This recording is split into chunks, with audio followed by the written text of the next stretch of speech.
الرحمن الرحیم،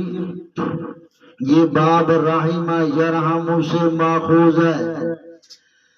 اور اس کا معنی کتابوں کے اندر لکھا ہوا ہوتا ہے رقت قلب، دل کا نرم ہو جانا، اور پھر آگے لکھتے ہیں کہ اس کا اسناد، اس کا اطلاق اللہ کی ذات کے اوپر مجازن ہے، کیونکہ دل کی نرمی کی نسبت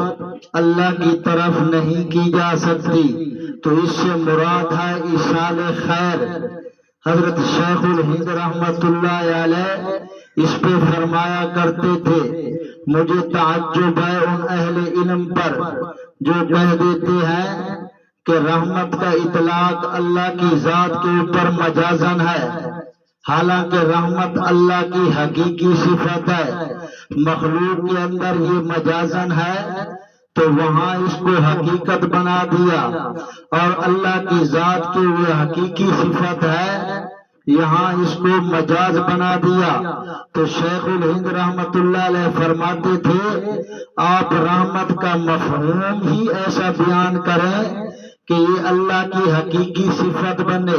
کیونکہ رحمت اللہ کی حقیقی صفت ہے، آپ مفہوم ہی وہ بیان کرو کہ براہ راست یہ اللہ کے اوپر صادق ہے۔ آپ رحمت کا مفہوم رقت قلب،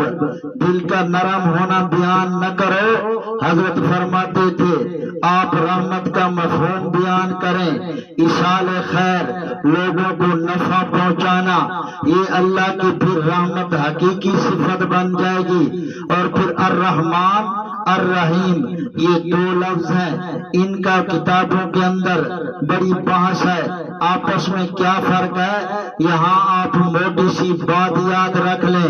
رحمان کے اندر عموم رحمت کو بیان کیا گیا ہے کہ اس کی رحمت کائنات کے ذرے ذرے کو شامل ہے، اس لیے یہ لفظ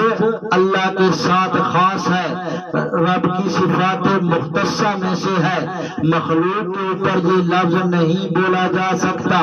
اور رحیم کے اندر کمال رحمت کو بیان کیا گیا ہے، رحیم مخلوق کے اوپر بھی بولا جا سکتا ہے، اللہ کی صفات مختصہ میں سے نہیں ہے، جیسے حضور صلی اللہ علیہ وسلم کے متعلق قرآن میں آتا ہے بالمؤمنین رؤوف الرحیم، حضور کو رؤوف بھی فرمایا گیا، رحیم بھی فرمایا گیا، تو رحمان کے اندر رحمت شاملہ ہے، رحیم کے اندر رحمت کاملہ ہے، رحمان کے اندر عموم رحمت کا بیان ہے، رحیم کے اندر کمال رحمت کا بیان ہے۔ پھر اللہ پاک نے اپنی ابتدائی صفات میں الرحمن الرحیم کو ذکر کیا،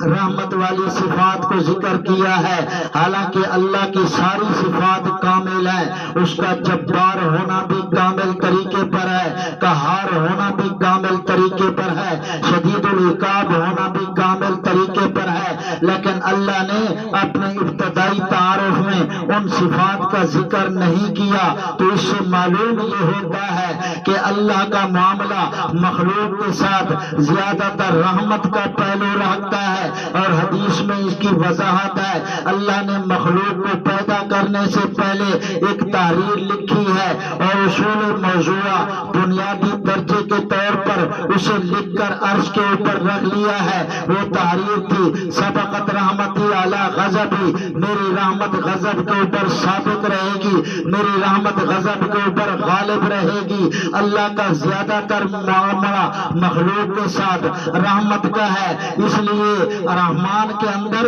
رحمت کاملہ شاملہ کو بیان کیا گیا، عموم رحمت کو بیان کیا گیا ہے، رحیم کے اندر کمال رحمت کو بیان کیا گیا ہے، تو رحمان کے اندر رحمت شاملہ آ گئی۔ اللہ ایسی ذات ہے جس کی رحمت پوری کائنات کے ذرے ذرے کو شامل ہے، رحیم کے اندر وہ کمال رحمت ہے کہ اللہ پورے طریقے پر اپنی مخلوق کے اوپر مہربان ہے۔